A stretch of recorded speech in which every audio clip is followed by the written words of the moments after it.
Hello guys! Ito yung ulam namin today.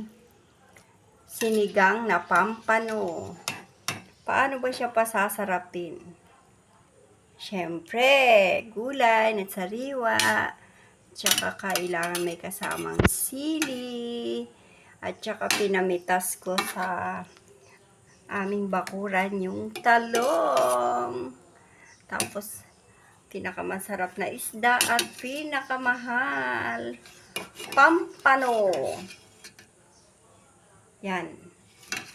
Sinigang na pampano today ang aming ulam, guys. Salamat po sa nanonood ng aking video, sa mga post ko. Malaking tulong po ito. Once na ako'y kumita sa YouTube ko, ako'y meron taong tutulungan. Thank you very much for watching. Sana subaybayan niyo po ang aking mga vlogs at mga posts para po dumami pa ang aking subscriber. Kayo po ay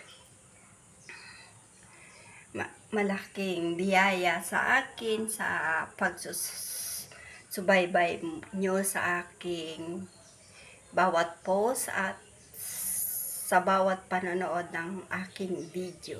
Thank you very much. God bless all.